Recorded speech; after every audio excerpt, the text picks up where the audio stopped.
Ferguson, your host of TSX X Series. I'm delighted to bring up my next set of guests. We're going to be covering a whiskey, but I'm not telling you which one it is because I don't want them to know, and it's all blinded. But it's clearly a whiskey because you'll know by the color it's a whiskey. Yeah. And we're just going to talk about different ideas around what it could be before we get to it, and then we'll taste it. So, without further ado, let me bring up Robbie and Michelle. Come on up. Thank you. Yeah. Michelle wants the middle, I'm so sure. So you're going to have to take the end. Okay. Let's do it.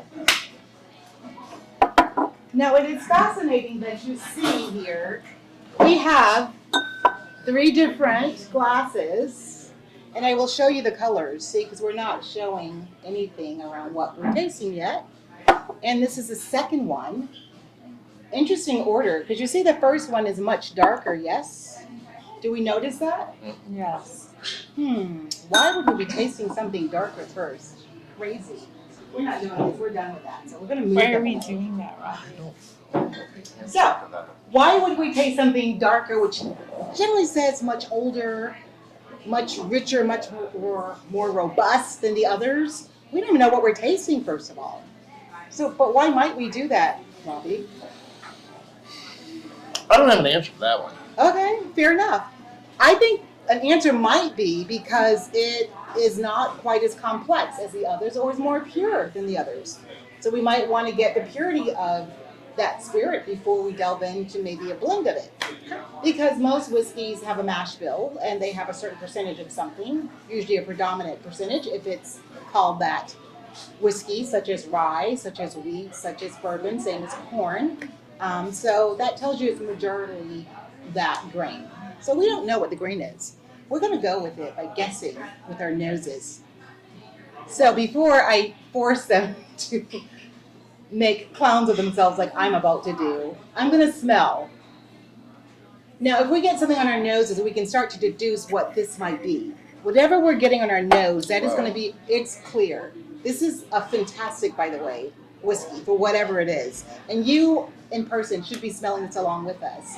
It is outrageously delicious on the nose and on the palate. Really what do you get on your nose? Right? Really heavy on vanilla and caramel. Like that's, yeah, I get the like caramel.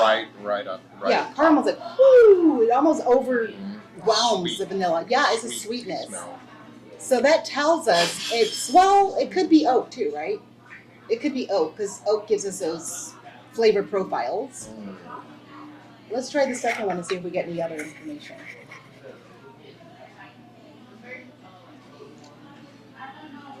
That's a much more prominent vanilla for me. What are you getting? Same? It does smell sort of fresher than Yeah, the it's brighter. first The other one felt weighted almost. I would agree. Look at that. All right, let's move on to the third one. We're just nosing for the fun of it.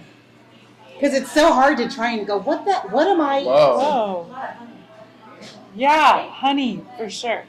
Honey, I like it. Your nose is your nose. There is no evaluation on my part. If you say honey, I say honey to you, honey, for sure. That's a sweetness. It is a sweetness. It is all like, I think honey's a good call, actually. So, whoa, what is that? Let's see. Okay, so I think we're going to have to taste them and see if we can deduce further. I'm punishing, I know that. But this is so good for you because especially these aficionados that know so much, they're like, damn, what is it? Yeah, So, damn, you're going to have to help me know what this is. Okay. Now, this nose is, so the first nose is similar to the last one. It's just a little more concentrated. The second one, I'm not really sure I'm getting as much as I should be. Oh, this nose is just heavenly, but I know this one because it's one of my favorites.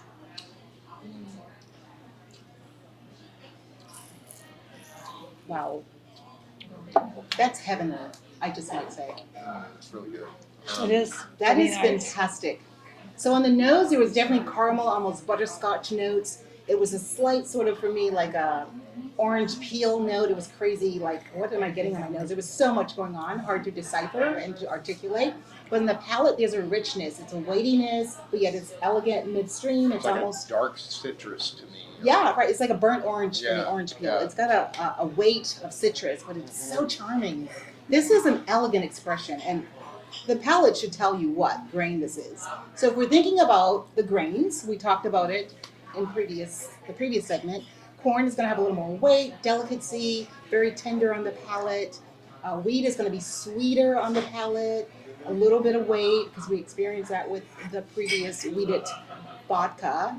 And then we have rye that's got that That's richness like we had on the previous vodka. So we understand the flavor notes because we started out with the purest form of that distillate. That was the reason of doing the vodka the way we did. So you already have process of elimination because we tasted 3 vodkas with 3 grains that represent our whiskeys.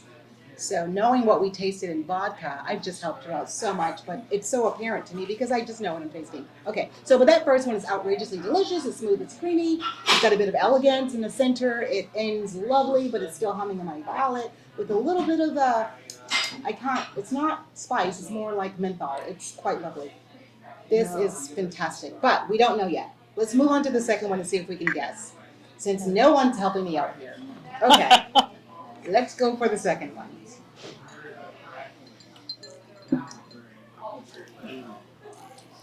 It's tastes sweet. Tastes sweet. What's that, Robbie? A little sweeter for me to that on that palate, but It's much more simple than this one, though. Yeah. The Yeah. first one had so much complexity. There were Yeah. so many nuances. Your mind is like going crazy with excitement and intrigue. The second one for me, I would agree, it's a lot more simpler. It's a little more two-dimensional. So 1, 2, I get exactly what you are. I would say in this mash bill, that primary grain, which I know it is, and clearly there is some rye there, that just throws me off a little bit because of the spice that I'm getting on my palate. It could be, I likely think it's rye, but that's not the primary grain. Otherwise, our mouths would be like, "Ah." Okay. lots of wheat. Okay, what'd you say, Robbie? Feels wheat. Weedy, okay. He said weedy. Maybe it's weedy. Let's get to the third one and see what we think.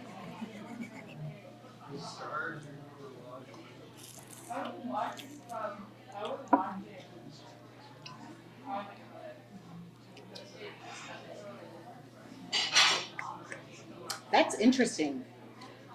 That's bigger.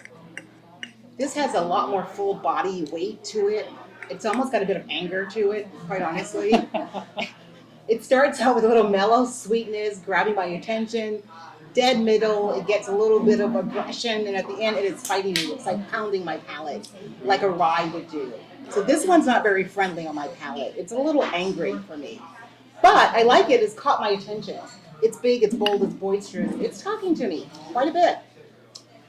It's still humming, like, stop. It's not going away. It's Are you making not me want to noticing sneeze. That's probably the alcohol. Yeah. For me, when alcohol is so high, it irritates my nose and I feel the need to sneeze. I'm not gonna though. I dig Thank you for that. it. I dig it. So what are we drinking, Robbie? What grain, primarily?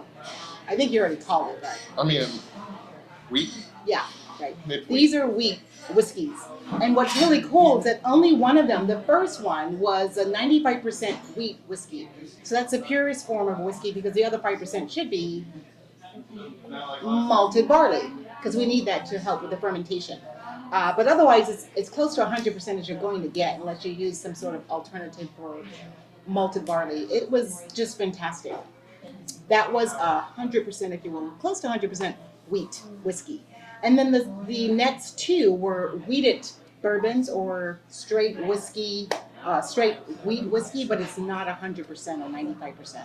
It's closer to 51%, the second one, and the third, they're both 51%, a little more. They're closer to wheated bourbons. So the difference in a wheat whiskey and a wheated bourbon, do we know?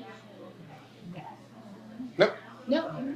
Well, I'm pretty sure the difference in the wheated bourbon is that it is clearly 51% corn, but the secondary percentage of that grain is going to be wheat. So it offers a wheated palate to the bourbon. That's why you get Oh. sweetness with Exactly it. right. Yeah. Because we tasted wheat in its purest form, Yeah. right, with that first one, which was glorious.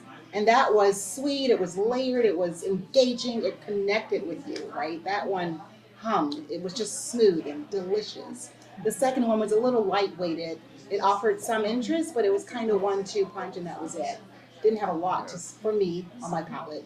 And the third one was like, whoa, it was outrageous. There was a lot going on, almost a little rambunctious. I didn't find it as elegant as the first, Yeah. right? But it had a lot going on, fuller body, it was structured, it was contemplative, almost angry again, but I forgive it.